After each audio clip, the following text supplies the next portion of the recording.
নিজের অজান্তে হয়তো অনেকেই নিজের প্রিয় সেলিব্রিটিকে অনুসরণ করে থাকে, তবে সেই সেলিব্রিটিকে অনুসরণ করতে করতে যদি নিজেই সেলিব্রিটি হয়ে যান তাহলে বিষয়টা কেমন হবে।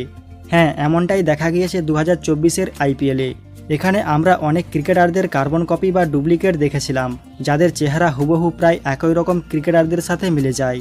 শুধু তাই নয়, তারা তাদের এই ফেমাস হওয়াকে কাজে লাগিয়ে অ্যাডও চালিয়ে যাচ্ছেন রীতিমতো, যা প্রায় সবাইকে অবাক করেছে। তো আজ দেখাবো এমন 5 জন ডুপ্লিকেট ক্রিকেটারদের যারা রাতারাতি জনপ্রিয় হয়ে উঠেছে শুধুমাত্র কপি করে। Number 5, MS Dhoni.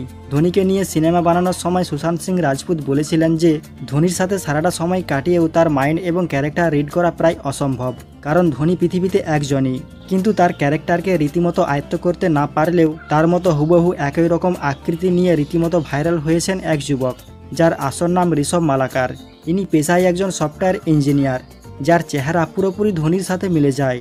আইপিএলে প্রথমবারের মতো ধোনির হেয়ারস্টাইল কপি করে চেন্নাইয়ের মাঠে আসলে দর্শকেরা তাকে নিয়ে ছবি তোলার জন্য ব্যস্ত হয়ে পড়ে, আর চেন্নাইয়ের হয়ে সাপোর্ট করতে প্রতিটা ম্যাচেই তাকে স্টেডিয়ামে দেখা যায়।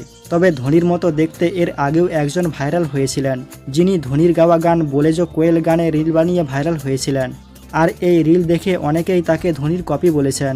তবে ঋষভ মালাকারকে ধোনির একদম জেরক্স কপি মনে হয়, যিনি MS ধোনির একজন বিশাল বড় ফ্যান। নাম্বার 4, শেখর ধাওয়ান। আইপিএলের আরসিবি এবং পাঞ্জাবের ম্যাচ চলাকালীন একটি ঘটনা, যেখানে বিরাট কোহলি স্ক্রিনে কিছু দেখে হাসতে শুরু করে, আর এই স্ক্রিনে দেখানো হচ্ছিল শেখর ধাওয়ানের ডুপ্লিকেটকে, যাকে দেখতে হুবহু শেখর ধাওয়ানের মতোই লাগছিল। তবে ক্যামেরা দেখে তার এন্ট্রিটা আরোই জোশ ছিল, তার ফেস এবং হেয়ার কাটিং পুরোপুরি ধাওয়ানের মতোই ছিল। তবে শেখর ধাওয়ানের আরও একজন ডুপ্লিকেট রয়েছে, যার নাম রাম বাহাদুর ধাওয়ান, যিনি চলতি আইপিএলে বেশ ভাইরাল হয়েছিলেন ধাওয়ানের রূপ নিয়ে। তার হেয়ার স্টাইল থেকে শুরু করে হাঁটাচলা পুরোপুরি ধাওয়ানকে ফলো করে, আর ধাওয়ানের সাথে এই ব্যক্তির সাক্ষাৎকারও হয়েছিল। নাম্বার 3, বিরাট কোহলি। ক্রিকেটের রান মেশিন বলা হয় কিং কোহলিকে, তবে মাঠের খেলার পাশাপাশি তার ফ্যান ফলোয়ার যে কাউকে ছাড়িয়ে যাবে। নিজের স্টাইল এবং লুক দিয়েও অনেকের কাছে তিনি প্রিয়। তবে বিরাট কোহলির ডুপ্লিকেট রয়েছে বেশ কয়েকজন, তাদেরকে দেখতে হুবহু বিরাট কোহলির মতোই মনে হয়। প্রথমে রয়েছে কার্তিক শর্মা। এই ব্যক্তিকে দেখতে বিরাট কোহলির মতোই লাগে। ইনস্টাগ্রামে এই ব্যক্তির 6 লাখের ওপর ফলোয়ার রয়েছে। এছাড়াও বিরাট কোহলির মতো দেখতে একই রকম মনে হয় পাকিস্তানের অ্যাক্টর ফাওয়াদ খানকে। তবে বিরাট কোহলির সাথে সবথেকে মিল রয়েছে যার, তিনি হচ্ছেন গৌরব আরোরা।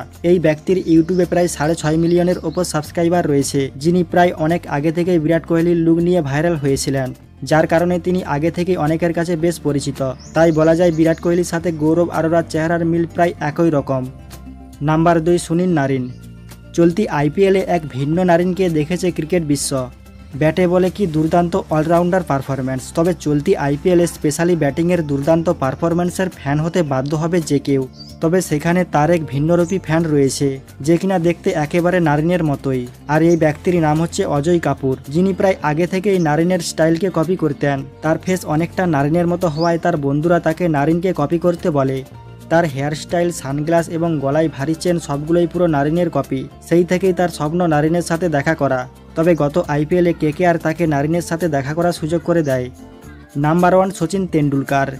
তাকে ভারতীয় ক্রিকেটের গড মানা হয়।